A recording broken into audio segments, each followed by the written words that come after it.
Νομίζω λίγο έλεος θα ζητήσουμε από την κυρία Γρηγορίου, Βασιλική Γρηγορίου, κλινική διαιτολόγος, χαριτολογώντας και σιγά σιγά σας καλοπιάνω, κύριε Γρηγορίου, τι κάνετε? Καλησπέρα, τι κάνετε, χρόνια πολλά και σας ανέστη. Να είμαστε καλά, χρόνια πολλά. Σας ευχαριστούμε πάρα πολύ. Και να σοβαρευτούμε τώρα, ο άνθρωπος των ημερών, όταν μιλάμε και όταν αναφερόμαστε, κυρίες και κύριοι, στην ποιότητα ζωής, όταν αναφερόμαστε στην καθημερινότητά μας, δεν είναι μόνο όλα αυτά με τα οποία σας βομβαρδίζουμε, τα αυστηρός οικονομικά και πολιτικά. Ποιότητα ζωής και καθημερινότητα σημαίνει και υγεία. Σωστή υγεία σημαίνει σωστή διατροφή, σωστό βάρος. Όχι για να το επέξουμε μοντέλα, όχι για να μπορέσουμε να βάλουμε ίσως ένα αγαπημένο τζιν, αλλά για να αισθανθούμε καλά. Για να είμαστε εμείς οι ίδιοι ανάλαφοι. Μεγαλώνοντας το βλέπουμε λίγο διαφορετικά. Κύριε Γρηγορίου, νομίζω ότι ξέρετε ότι περισσότεροι φάγαμε πολύ το Πάσχα ή φάγαμε περισσότερο από ό,τι τέλος πάντων συνηθίζουμε και θέλουμε σιγά σιγά, αφού πλησιάζει άλλωστε και η καλοκαιρινή περίοδος, το καλοκαίρι, το μαγιό και η έκθεση γενικότερη, να το μαζέψουμε. Κατευθείαν όμως μου αρέσει, μετά το Πάσχα πάμε και στο καλοκαίρι, θα είναι το σύνηθες. Και θέλουμε, κύριε Γρηγορίου, και αποτελέσματα μέσα σε μια εβδομάδα περισσότεροι. Μέσα σε μια εβδομάδα. Σας λένε τέτοια. Εννοείται, αυτό είναι το σύνηθες. Για πείτε μας. Κοιτάξτε, όπως είπατε και πέρασε το Πάσχα, μαζί με όλα τα άλλα, λίγο η χαλάρωση, λίγο βελίες, περισσότερους, λίγο τσουρέκι, περισσότερο μας άφησε τα δωράκια του που λέγω, τα 2-3 κιλά φυσικά στη ζυγαριά. Ναι. Δεν είναι κάτι να μας ανησυχεί, κάθε χρόνο μου το λένε, κάθε χρόνο λέω δεν είναι κάτι να μας ανησυχεί αυτό. Δεν είναι κιλά τα οποία έχουν αφομοιωθεί. Είναι κιλά των 3-4 ημερών τα οποία χάνονται εύκολα, χωρίς να στέλνουμε κάτι, χωρίς να ανατρέξουμε σε μονοφαγικές δίαιτες, σε χημικές δίαιτες, σε δίαιτες αποτοξίνωσης κτλ. Δεν χρειάζεται ούτε σε θεμητικές δίαιτες. Χρειάζεται ίσως μια ενδεικτική αποτοξίνωση 3-4 μέρες, μια ενδεικτική ανώση ότι να αποφύγουμε τα κρέατα, τα αυγά, τα τυροκομικά και να περιοριστούμε να μείνουμε στα φρούτα, περισσότερα λαχανικά, ψάρια και περισσότερη κατανάλωση υγρών, κυρίως νερού.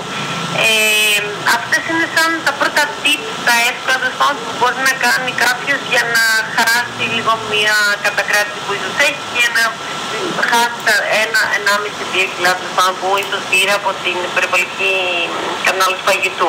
Πρώτο θετικό που βλέπουμε εδώ λοιπόν, δεν έχει τσιμεντοποιηθεί το λίπος. Όχι βέβαια, όχι. Είμαστε απλώς φουσκωμένοι και αυτό μπορεί άνετα να φύγει. Άνετα θα φύγει και βέβαια η άσκηση που τη λέω συνεχώς θα βοηθήσει ακόμα καλύτερα, δηλαδή να φύγει πιο άμεσα το αποτέλεσμα. Αυτό είναι για τα 2-3 κιλά ή το 1,5 τέλος πάντων της ζυγαριάς, έτσι δεν είναι λίπος όλο αυτό που προς Θεού που μπορεί να βλέπει κάποιος στη ζυγαριά του, που τυχόν πήραμε το Πάσχα. Από εκεί και πέρα τώρα, το θέμα του καλοκαιριού και του σώματος που πρέπει να προετοιμαστούμε για το καλοκαίρι είναι ένα άλλο θέμα το οποίο θα πρέπει να το έχει σκεφτεί ο άλλος πάρα πολύ καλά και να το θέλει πραγματικά να το αποκτήσει. Το λέτε αυτό γιατί όλα ξεκινούν από το μυαλό, δηλαδή αν πρέπει να το έχεις πιστέψει και θέλει χρόνο.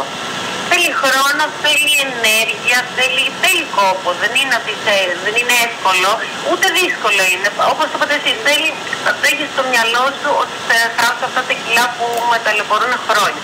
Δεν θα ξεκινήσω μια δίαιτα και να το αφήσω στη μέση. Θα πρέπει να σταματήσει αυτό το γιόγιο, μία τα χάνω, μία τα παίρνω.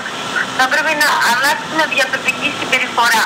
Αυτό λέω σε όλους, ότι δεν αλλάζει, δεν είναι ότι θα κάνει 1 μήνα, 2 μήνες, μία δίαιτα και μετά θα χάσει τα κιλά και θα ξαναγυρίσει όπως ήσουν πριν. Θα πρέπει φόρος ζωής να ακολουθείς κάποιες διατροφικές συνήθειες διαφορετικές από αυτές που είχες πριν. Ποια είναι τα λάθη που κάνουμε, κυρία Γρηγορίου, λοιπόν, ποιο είναι ίσως ένα σωστό μοντέλο διατροφής?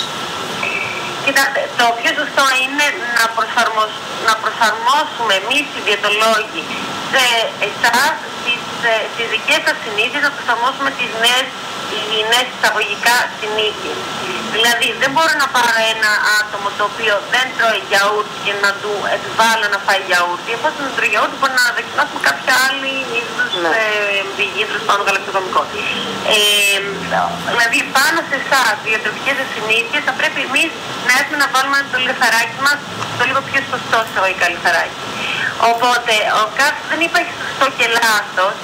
Συνήθως είναι αυτό που κλασικά που έχουμε πρόβλημα οι Έλληνες ότι τρώμε μία φορά την ημέρα, τρώμε το βράδυ, δεν κάνουμε άσκηση. Αυτά είναι τα συνήθεια που βλέπω. Οι γυναίκες, κυρία Γρηγορίου, επειδή θέλουμε και άμεσα αποτελέσματα, μπαίνουμε και στην εξής διαδικασία. Δεν ξέρω αν πρέπει να πω και τις δίαιτες τώρα.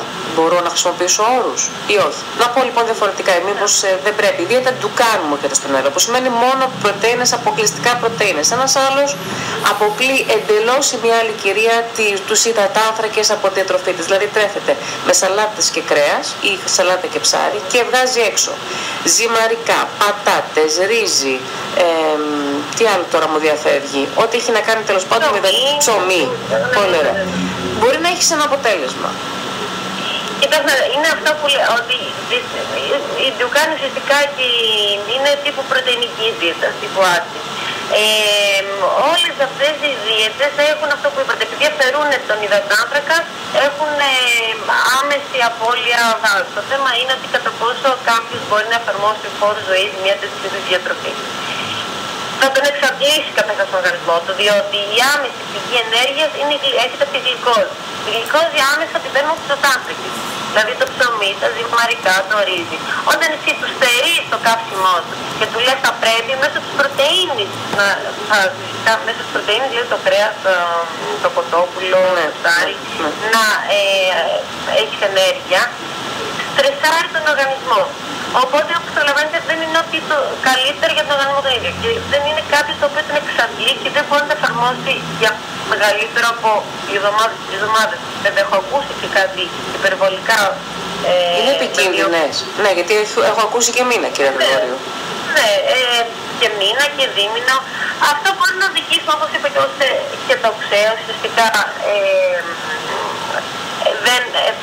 δεν παίρνουν άμεσα την γλυκόζη από την υδατάνθρακα, οπότε προσπαθούν μέσω της μυϊκής μάσης και μέσω του λίπους να πάρθει αυτή η ενέργεια. Μέτρων αριστών, για να κλείσουμε κύριε Γρηγορίου, μέτρων αριστών, σωστή διατροφή, πάντα ο ειδικός. Εγώ πια, επειδή παλιότερα έκανα πολλές προσπάθειες μόνη μου, κύριε Γρηγορίου, ο καθένας το είδος του. Ακριβώς. Αυτό όπως το λέω. Ότι δεν είναι τυχαίο ότι βρισκόμαστε εδώ πέρα, ότι θα πρέπει να μας εμπιστευτούν. Βέβαια, εντάξει, έχω δει το τελευταίο καιρό ότι έχει στραφεί αρκετός κόσμος στους ειδικούς, στους διαιτολόγους και άντρες. Παλιότερα ήταν πολύ πιο επίπεδοι, πολύ πιο διστακτικοί άντρες να έρθουν στον διαιτολόγο. Τώρα πια βλέπεις και τους άντρες να έρχονται και τα παιδιά. Ο καθένας είναι στο είδος του και καλό είναι να ακολουθούν πάντα με έναν ειδικό μια διατροφή. Όποια διατροφή και αν είναι αυτή, απλά με έναν ειδικό κάτι ξέρει περισσότερο και δεν θα θέσει τη ζωή του σε κίνδυνο. Και θα εκπλαγούν πόσο ανώδυνα και χωρίς πολύ μεγάλο κόπο θα έχουν αποτελέσματα. Θα έχουν αποτελέσματα. Σας ευχαριστούμε πάρα πολύ. Να είστε καλά, κύριε Γρηγορίου. Εγώ σας ευχαριστώ. Γεια σας. Καλή συνέχεια. Να είστε καλά. Καλή σεζόν να έχουμε. Καλοκαιρινή εννοώ.